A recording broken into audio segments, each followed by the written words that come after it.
Chào mừng anh chị đã đến với phần 2 của lớp học không đồng tập 13 Kinh nghiệm ứng xử khi cần giúp đỡ bằng tiếng Anh. Trong phần 1 tại buổi học tuần trước, chúng ta đã tìm hiểu về các tình huống nhờ giúp đỡ khi ra nước ngoài, đặt phòng và trả phòng khách sạn, cùng những lưu ý khi yêu cầu người khác. Anh chị hãy cùng tôi ôn lại các mẫu câu này trước khi bắt đầu nội dung chính của buổi học hôm nay nhé. Can you show me the way to the restaurant, please? How can I use the laundry service? Can you give me a hand with the luggage, please? Remember, we use can you or how can I to ask for help in this situation. Can you?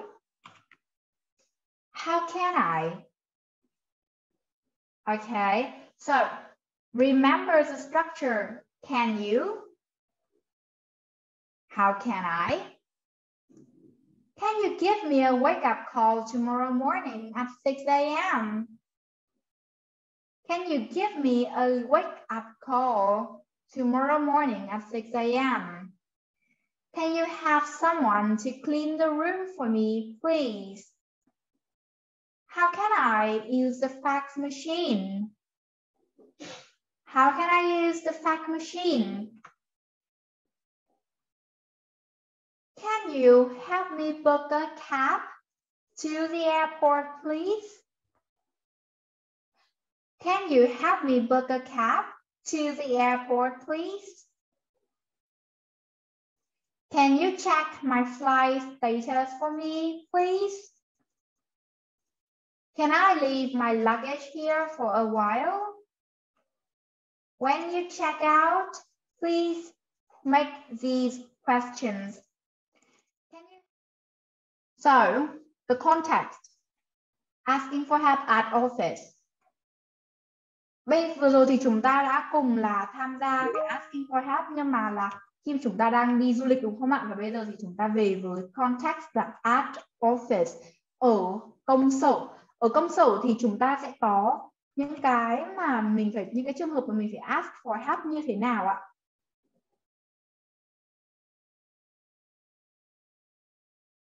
So we have a context here. Participants, you and a colleague. Chúng ta sẽ có hai người tham gia vào cuộc hội thoại này là chính anh, chị hoặc là thêm một người đồng nghiệp nữa. You are working on a project and you need some advice to finish your task. You want to ask your colleague because he's experienced. Mình đang làm việc và mình cần phải hỏi, đúng không? Thì người đồng nghiệp đó là người tốt nhất để mình hỏi vì anh đó có rất là nhiều kinh nghiệm. This word experienced, there's an ending sound.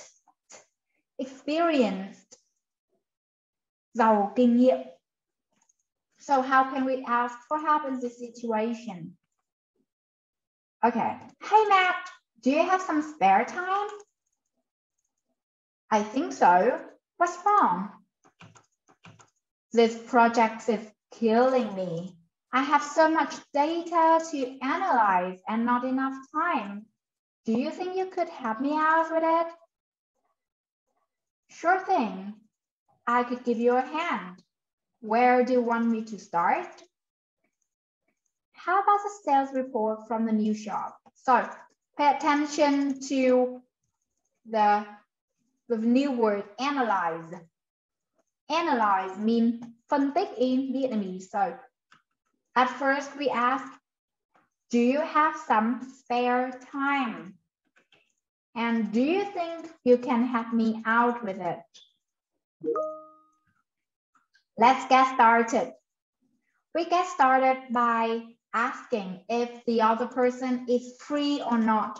Trước khi chúng ta hỏi thì chúng ta cần phải xác định xem là cái người mà chúng ta cần hỏi đó họ có đang rảnh hay không, họ có đang có thời gian để giúp đỡ mình hay không, bằng các mẫu câu sau.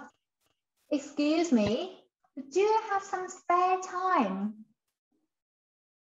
Once again, excuse me, do you have some spare time? Excuse me, can I ask you something? Excuse me, can I ask you something? Could you do me a favor? Could you do me a favor? Would you mind helping me out a bit? Would you mind helping me out a bit? A favor là làm hộ ai đó cái gì ạ? Làm giúp ai đó cái gì? So, 4 different structures. Excuse me, do you have some spare time? Excuse me, can I ask you something? Could you do me a favor? Would you mind helping me out a bit? So that's how we get started. Next, getting to the point.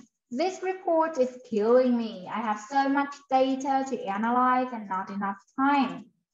Do you think you could help me out with it? Sure thing, I could give you a hand. Where do you want me to start? So, what you want to focus here is, so, do you think you can help me out with it? Sau khi mà mình trình bày vấn đề rồi, mình chắc chắn là họ có thời gian rảnh cho mình rồi, thì mình hỏi là, thế cậu có giúp được tớ không? So, do you think you can help me out with it? Can you give me some advice? Can you show me how to solve this problem?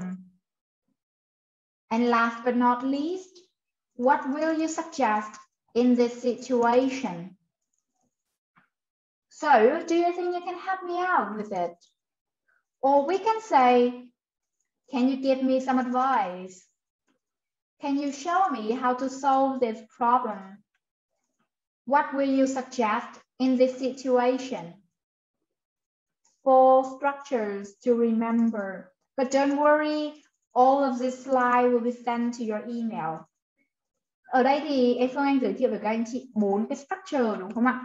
Tuy là 4 structure này thì nó không dài, nó không nhiều quá, nhưng mà nó cũng có khá là nhiều cách kết hợp từ. Sau đó là nếu anh chị không nhớ được thì chúng ta hãy ngay lập tức là để lại số điện thoại này và email để đội ngũ của AROMA có thể gửi mình cái slide bài học này sau khi mà mình học bài nhé, sau buổi webinar ngày hôm nay. Last, saying thanks. So after they have helped you with your work, you have to say thanks. Sure thing, I could give you a hand. Where do you want me to start? How about a sales report from the new shop? Yes, I can do that. Let's get to work. That's great.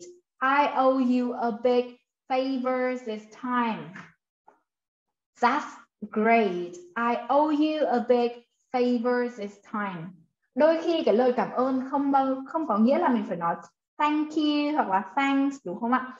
Mà mình sẽ có những cái expression rất là khác nữa. Ví dụ như expression dưới đây. I owe you. Tôi nợ bạn. Giống như mình nói là thôi rồi, lần này là tôi nợ anh đấy nhá.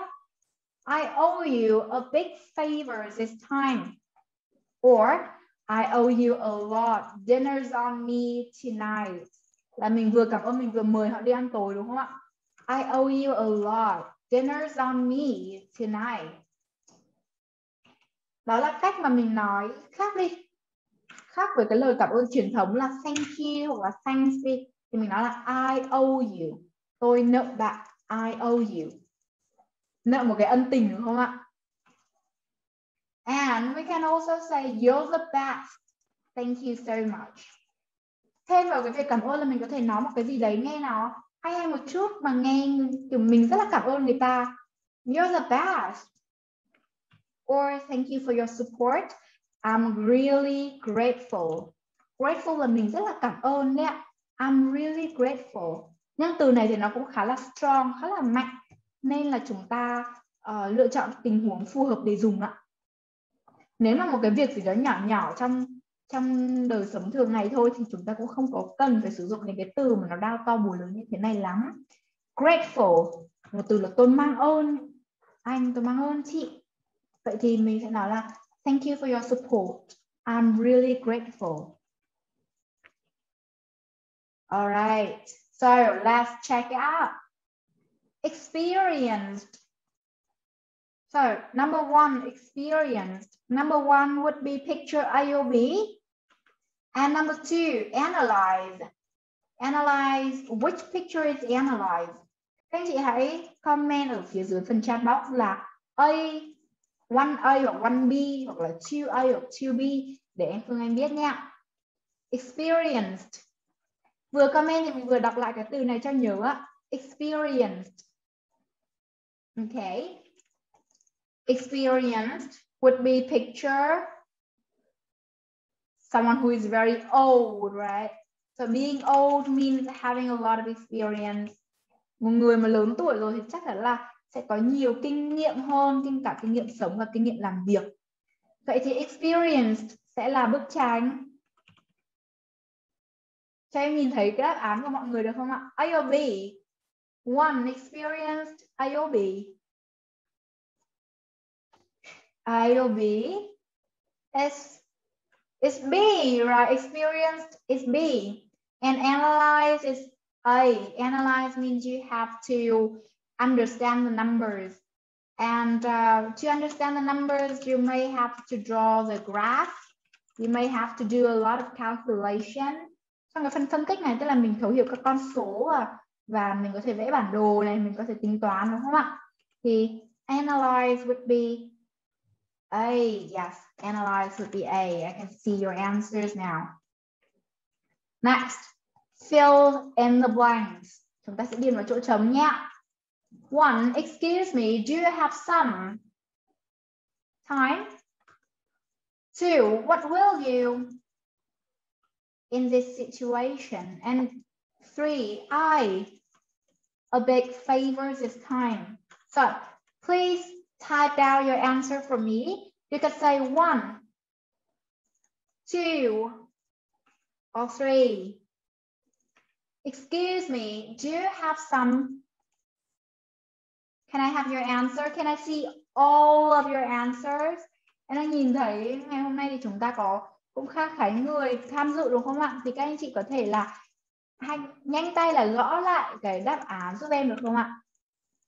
Mình mà đang sử dụng điện thoại thì tiện quá, mình chỉ ghi là 1 gì đó, 2 gì đó, 3 gì đó thôi. Excuse me, do you have some spare time? Yes, do you have some spare time? Number 1 would be, do you have some spare time? Bạn có đang rảnh không? Do you have some spare time? Number 2, what will you? What will you? Từ này hơi khó hơn một chút đấy ạ. Không biết là các anh chị có nhớ không? What will you suggest? What will you suggest in this situation? What will you suggest in this situation? And number 3, I owe you. I owe you a big favor this time. Okay, so if you have finished filling in the blanks, please turn on your microphone and talk to me. Nếu các anh chị đã điền xong rồi thì em mời các anh chị là bật mic lên và luyện tập các câu này với em Phương Anh nhé. Excuse me, do you have some spare time? Okay, I'm listening. Excuse me. Do you have some spare time? Excuse me, do you have some spare time? Very good. What will you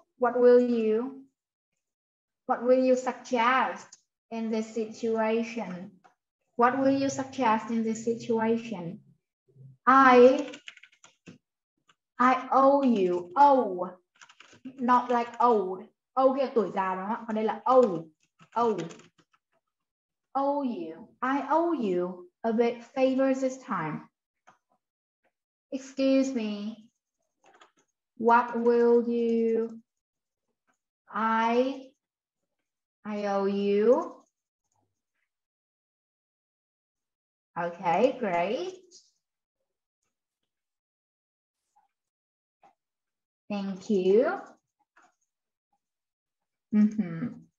Excuse me, do you have some spare time? Spare time. Time. What will you suggest in this situation, situation. I owe you a big favor, favor.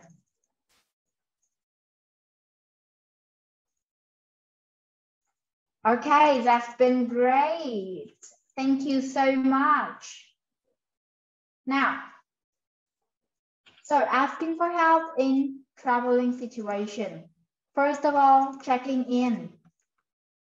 We use structures like, can you show me where the spa is? Or how can I order food to my room? Staying in. Can you send someone to clean my room? Can you give me a wake-up call tomorrow? And checking out. Can I leave my luggage here after checkout? Can you book a cab to the airport for me? Vậy thì chúng ta sử dụng rất là nhiều can you, how can I, đúng không ạ? Next situation at work. Excuse me, do you have some spare time? Can I ask you some questions about this? After we have, like told them about our problem, what will you suggest? Do you think you can help me out? And saying thanks, instead of the traditional thank you, we can say, I owe you this time. Thank you so much for your support. Okay, so thank you so much for your support. Yes, that's okay. Or you can say, I owe you this time. Wonderful. So now let's take a look at the homework. We have 3 blanks right here. Em Phương Anh đã để 3 chỗ trống ở đây. Và phần đáp án thì ngay ở dưới ô trống này thôi. Nếu anh chị có thể move ô trống này ra là có thể nhìn thấy đáp án rồi này. Còn cái từ để mình điền vào thì em có để ở trong slide. Khi mà anh chị về nhà luyện tập thì có thể đọc lại cái phần này này. Rồi là điền vào ô trống này và luyện tập cái đoạn hội thoại này nhé. Cảm ơn cô giáo rất nhiều. Trước khi kết thúc, tôi sẽ đọc lại một lượt cuộc hội thoại của phần bài tập về nhà này. Các bạn đừng quên tự điền vào ô còn trống và kiểm tra lại đáp án bằng cách lưu slide bài giảng này về từ đường link quà tặng của trợ lý AROMA. Giờ tôi sẽ đọc mẫu một lượt các câu cho mọi người. Plan the office party? Sure. What do you need the most help with? The food or entertainment? The food. Okay. Should this party be formal or casual? I think it should be casual. I agree. Next, we have to decide on food. We have a choice of Chinese or continental cuisine. Which one should we have? I would prefer Chinese food for this party. Okay then. Well, I will work on my part and get back to you with my progress on Friday. Như vậy là chúng ta đã cùng nhau đi hết 2 phần của lớp học không đồng tập 13 với chủ đề kinh nghiệm ứng xử khi cần giúp đỡ bằng tiếng Anh.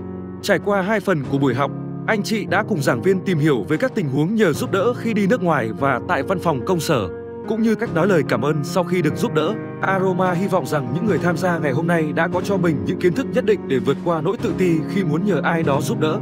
Để mọi tình huống trong cuộc sống đều được xử lý mượt mà và suôn sẻ, anh chị hãy thực hành nói thường xuyên để rèn luyện phản xạ, giao tiếp tiếng Anh thật tự nhiên và mượt mà nhé. Dành cho những người đã tham gia buổi học, AROMA xin gửi tặng anh chị toàn bộ slide bài giảng của buổi học cùng phân quà vô cùng giá trị cho người đi làm. Anh chị đăng ký ở link trong phần mô tả nhé. Hẹn gặp lại anh chị vào buổi học số 14 lúc 20 giờ tối thứ 5 tuần tới.